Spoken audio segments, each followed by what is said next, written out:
सासु सुहागिन बड़ भागिन अन धन लुटावेली हो। ललना दुअरा पे बाजेला बधैया अंगनवा उठे सोहर हो। ललना दुअरा पे बाजेला बधैया अंगनवा उठे। Hello everyone, welcome back to my YouTube channel Seema Tripathi हक से हाउसवाइफ।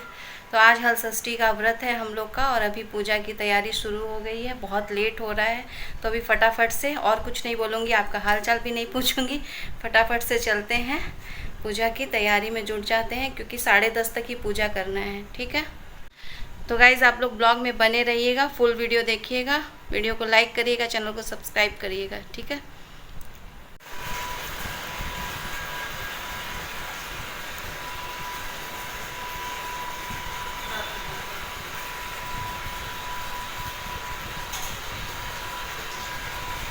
यहाँ पे मेरी देवरानी तैयारी कर रही है सब पूजा की, रंगोली वगैरह बना दे रही है बहुत सुंदर।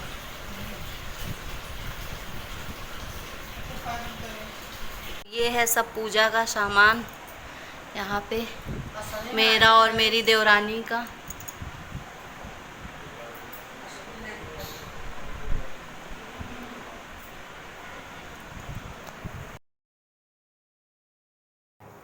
सो गाइज़ यहाँ पे मैं और मेरी देवरानी हल षष्ठी व्रत ललई छठ व्रत की पूजा शुरू कर दिए हैं।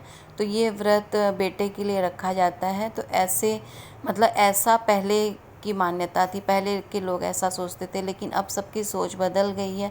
बेटा बेटी सब बराबर हो गए हैं। तो बेटे की माँ, बेटी की माँ, कोई भी ये व्रत कर सकता है। ठीक है, तो यही सोच होनी भी चाहिए। तो अभी ये हम लोग व्रत किए हैं आज हल षष्ठी का। तो इसकी पूजा शुरू करने से पहले तो ये पूजा तालाब के किनारे होती थी, लेकिन अभी तालाब के पास कोई नहीं जाता, घर में ही हम लोग तालाब बना लेते हैं। तो एक परात में पानी भर के, एक तालाब का मतलब सोच लेते हैं कि ये तालाब है, तो परात में पानी भर के रख देते हैं। फिर उसमें एक गमले में मिट्टी भर के रख देते हैं, उसमें कुश गाड़ा जाता है। तो वो कुश उसमें हम लोग गाड़ देते हैं और गौर गणेश की स्थापना कर लेते हैं। तो इस तरीके से स्थापना हो जाती है और फिर उसके बाद हम लोग अपने आप को शुद्ध करेंगे, आचमनी करेंगे, माथे पे तिलक लगाएंगे और फिर संकल्प ले लेंगे कि हाँ, ये पूजा हम लोग कर रहे हैं, माता रानी पूरा करें, जो भी गलती त्रुटि हो वो क्षमा करें। फिर उसके बाद हम लोग पूजा स्टार्ट करेंगे। तो पहले दीपक जला देंगे। यहाँ पे 6 बाती का दीपक जलता है। तो 5 रुई की रहती है और 1 ऊन की बाती उसमें लगा के तब जलाते हैं। तो छठ की पूजा है तो 6 बाती तो दीपक जला देंगे। उसके बाद पहले जल चढ़ाएंगे गौर गणेश और जो कुश गाड़े रहेंगे उसमें, फिर दूध दही ये सब चढ़ाने के बाद फिर से जल चढ़ाएंगे। फिर उसके बाद वस्त्र के रूप में कलावा हम लोग चढ़ा देंगे गौर गणेश और ललई माता को, चुनरी ओढ़ा देंगे, गणेश जी को जनेऊ चढ़ा देंगे हल्दी लगा के। उसके बाद हल्दी, रोली, अक्षत जो तिन्नी का चावल रहता है उसी का अक्षत भी लगेगा।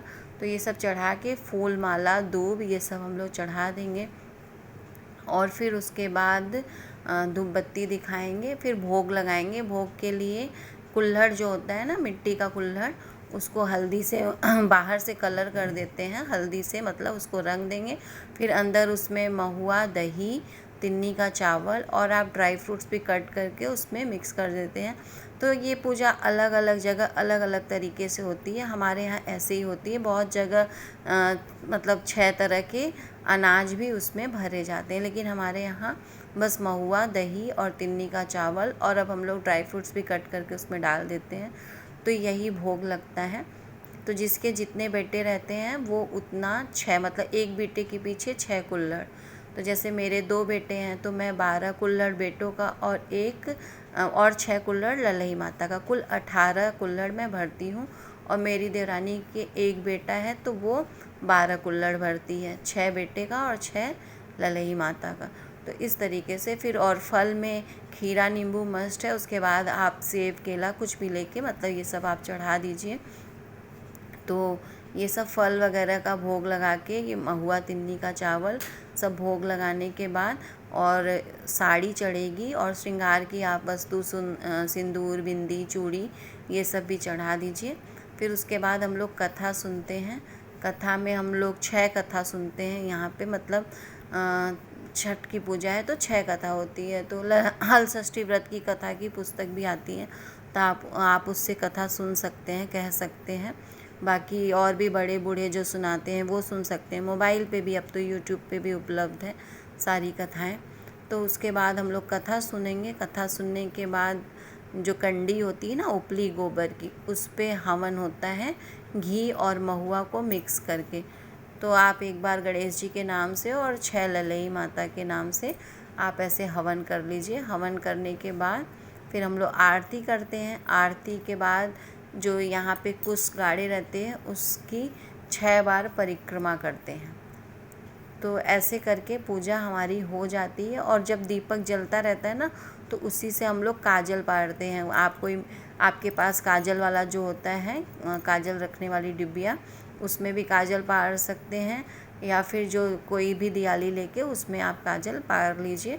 फिर पूजा होने के बाद बेटे का और बेटा बेटी जो भी आपके हमारी संतानें हैं, सबका जो तालाब में हम लोग बनाए रहते हैं परात में पानी भर के, उसी पानी से मुंह धोएंगे। और फिर उसके बाद अपने आंचल से अपने बच्चों का मुंह पोंछेंगे, और जो काजल हम लोग पारे रहेंगे वो काजल लगाएंगे बच्चों को। तो ऐसे करके ये पूजा होती है। फिर उसके बाद हम लोग गौर को सिंदूर चढ़ा के सुहाग ले लेंगे, फिर अपने बड़ों का आशीर्वाद लेंगे। तो ऐसे हमारी ये पूजा संपन्न हो जाती है।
फिर सब कुछ होने के बाद ये जो कुश होता है ना, इसमें हम लोग 6 गट्ठी लगाते हैं। एक हाथ से लगानी होती है।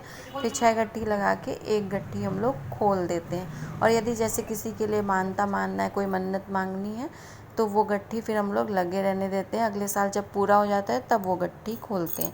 तो ये होने के बाद फिर से गौरी को सिंदूर चढ़ाएंगे और सिंदूर चढ़ा के सुहाग ले लेंगे।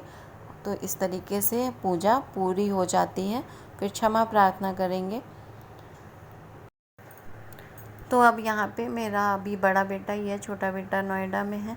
तो अभी ये आया है, परसों ही आया है। तो अभी इसका मैं तालाब के पानी से मुंह धो दे रही हूँ, अपने आंचल से मुंह पोंछा, फिर काजल लगाया। काजल लगाते समय बच्चे इतना परेशान करते हैं, लगवाना ही नहीं चाहते हैं। फिर अभी यहाँ पे अम्मा अपने दोनों बेटों का मुंह पोंछेंगी वो तालाब के पानी से। काजल ये मेरे देवर हैं और ये मेरे पति देव। तो अम्मा तो अब व्रत नहीं करती, लेकिन अपने बेटों का यही अपना जो होता है रस्म वो कर रही हैं। और यहाँ पे फिर हम लोग देवरानी जेठानी सब लोग और सास को सबको सिंदूर लगा के आपस में एक दूसरे को, फिर यहाँ पे सब बड़ों का आशीर्वाद लेंगे। तो मैंने सासू माँ को सिंदूर लगा के आशीर्वाद उनका ले लिया, और अब अपनी देवरानी को मैं लगा रही हूँ सिंदूर। और वो मुझे लगाएगी सिंदूर। तो इस तरीके से हम लोग एक दूसरे को सिंदूर लगाते हैं। सो गाइस, हो गई हमारी हल षष्ठी की पूजा बहुत अच्छे से, और ऐसे पीला सिंदूर लगाते हैं हमारे में। और अभी सुबह से पानी नहीं पिया था, अभी वो जो महुआ हवन में जलता है उसी को खा के व्रत खोलते हैं। पानी पीऊँगी और चाय बनाऊँगी। चीनी की चाय नहीं पी जाती है, ताड़ मिश्री हो या फिर आप महुआ डाल के चाय बना सकते हैं, तो वो चाय पीऊँगी। और आज कुछ भी नहीं खाना है, सिर्फ महुआ, तिन्नी का चावल, मिश्री आप ले सकते हैं, ताड़ मिश्री जो ताड़ के पेड़ से बनती है ना रस से, वो मिश्री। चीनी गुड़ ये सब कुछ नहीं चलेगा। और फल आप ले सकते हैं, मतलब जिस खेत में जुताई बुआई करके जो भी चीज़ पैदा हुआ हो वो नहीं खाया जाता है, ठीक है। तो आप फल खा सकते हैं, जैसे सेब है, आम है, ये सब खा सकते हैं। तो मैं अभी मैंगो शेक पी लूँगी उसमें मिश्री डाल के, और भैंस का दूध, भैंस की दही, ये सभी यूज़ होता है। तो इस तरीके से हल षष्ठी का व्रत पूरा हो गया। आशा करती हूँ आपको अच्छा लगा होगा वीडियो अच्छी लगी हो तो लाइक करिएगा, चैनल को सब्सक्राइब करिएगा। और अभी तो मैं दोपहर में थोड़ा सा ऐसे ही फल वगैरह ले लूँगी, फिर रात में तिन्नी का चावल बनाऊँगी और उसको वही खाऊँगी दही के साथ, या घी नमक डाल के ऐसे खा लूँगी, ठीक है। एक दिन का तो व्रत है, हो जाता है। तो आपको मेरा ये लुक कैसा लगा, ये साड़ी कैसी लगी, कमेंट में बताइएगा, ठीक है। चलिए फिर अभी चाय वाय पी लेती हूँ, फिर मिलती हूँ आपसे, या फिर अगले नेक्स्ट ब्लॉग में।